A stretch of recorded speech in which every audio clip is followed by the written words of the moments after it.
क्या कहेंगे इस मौके पर? देखिए, डॉक्टर भीमराव अंबेडकर जी की 135वीं जयंती है। उन्होंने भारत के स्वतंत्रता आंदोलन में तथा उसके उपरांत भारत के संविधान के निर्माण में जो महत्वपूर्ण भूमिका निभाई है, और उसके पूर्व जब दलितों के ऊपर पूरी तौर पर समाज के कुछ वर्ग के द्वारा अत्याचार होता था तो उसमें संघर्ष किया। लेकिन उन्होंने ये माना कि ये सारी लड़ाई को जीत तब सकते हैं जब हम पूरी तौर पर शिक्षा अर्जित कर लेंगे। इस तरह उनका विशेष जोर शिक्षा पर रहा। वो अपने आंदोलनों में भी लोगों को इस बात को कहा करते थे कि शिक्षित होइए, तभी हर लड़ाई को आप लड़ पाएंगे।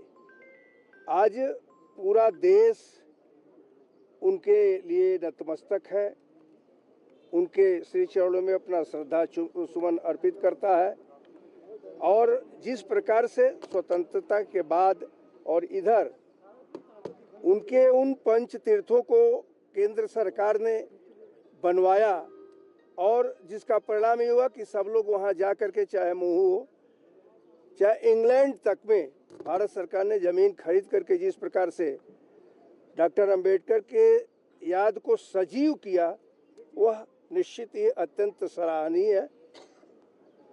मैं उनके श्री चरणों में अपनी श्रद्धा अर्पित करता हूँ। साथ ही साथ पूरे हिमाचल प्रदेश के वासियों की तरफ से मैं उनके श्री चरणों में श्रद्धा नवाता हूँ। जयंती है सर, 134th आज भारत रत्न डॉक्टर भीमराव अंबेडकर जी की जयंती है, और इस उपलक्ष्य में मैं सभी को अपनी ओर से, हिमाचल प्रदेश की जनता की ओर से बधाई देता हूं, शुभकामनाएं देता हूं। और डॉक्टर भीमराव अंबेडकर, जिनको भारत रत्न भी प्राप्त हुआ, देश की आज़ादी के लिए एक बहुत बड़ा योगदान उनका रहा। और देश जब आज़ाद हुआ तो सबसे कठिन काम, जटिल काम उनके जिम्मे लगाया कि भारत का अपना संविधान क्या होगा, कौन उसको बनाएगा।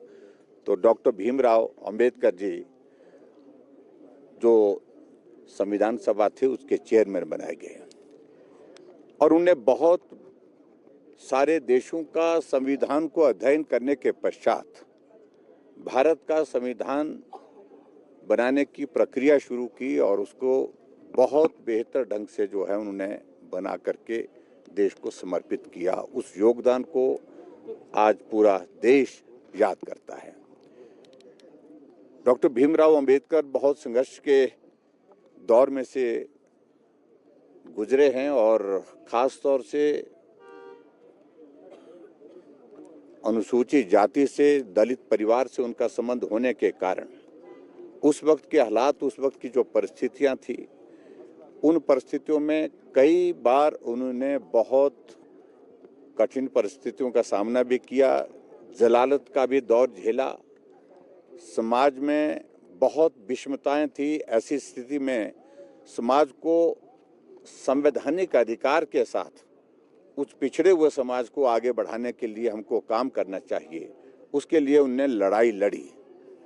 और जैसा कि आपको मालूम है कि बहुत सारे उतार चढ़ाव के उस दौर में वो विचलित नहीं हुए कि मैं देश के सबसे गरीब तबके के लिए, पिछड़े तबके के लिए हूँ, उसका प्रतिनिधित्व, उनकी सेवा करना, उनके लिए काम करना, ये मेरे जीवन का लक्ष्य है। इस लक्ष्य के साथ मुझे आगे बढ़ना है। और उस तरह से उनने अपने जीवन भर में उस लक्ष्य को अंत तक जो है वो अपने हाथ में उठा करके रखा। और आज हमें इस बात की प्रसन्नता है कि भारत आज दुनिया का सबसे बड़ा लोकतंत्र के रूप में है, और सबसे बड़े लोकतंत्र में आज भारत का जो संविधान है वो एक बहुत मजबूत आधार है हर वर्ग को, हर समाज को आगे बढ़ाने की दृष्टि से, और वो उनकी देन है। डॉक्टर भीमराव अंबेडकर जी की।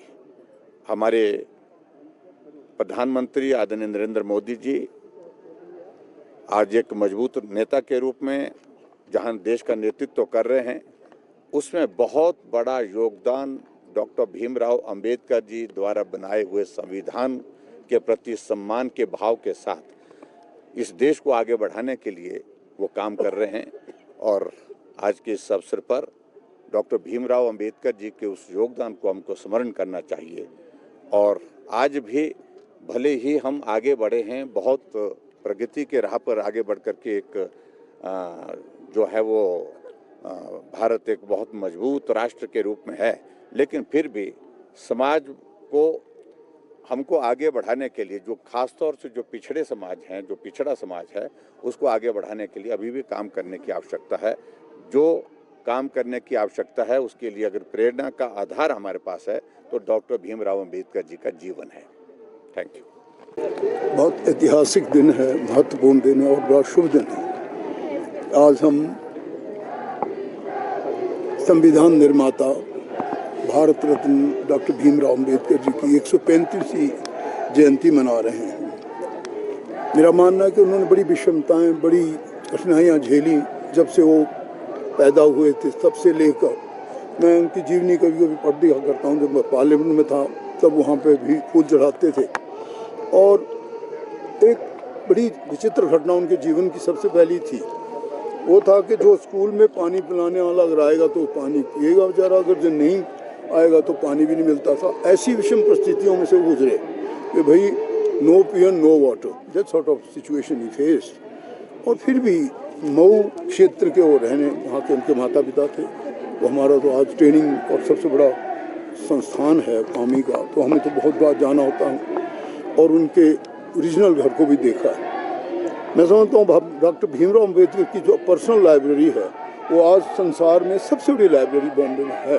कभी आपको समय मिले तो आप देख सकते हैं। एक इंडिविजुअल इतनी पुस्तकें खरीद सकता है, ये उन्होंने दिखाया। और ज्ञान अर्जन करने के लिए माँ सरस्वती आशीर्वाद था। गायकवाड साहब ने उनकी बड़ी हेल्प की। उस वक्त 25 रुपये बड़ी भारी चीज़ चांदी के रुपए थे। वो इंग्लैंड गए और न जाने कितनी जगहों में उन्होंने PhD की है। मैं तो कभी कभी आधा घंटा लग जाता है उनकी डिग्री पढ़ने में। और हर प्रकार के विषय, चाहे वो आपका राजनीतिक शास्त्र था, चाहे वो अर्थशास्त्र था, चाहे वो नीति शास्त्र थे। और बहुत बड़े फिलोसोफर, एक उनका कहना था education education education nothing else should be the aim of each Dalit परिवार। उस वक्त बहुत बड़ी विषमताएं थी।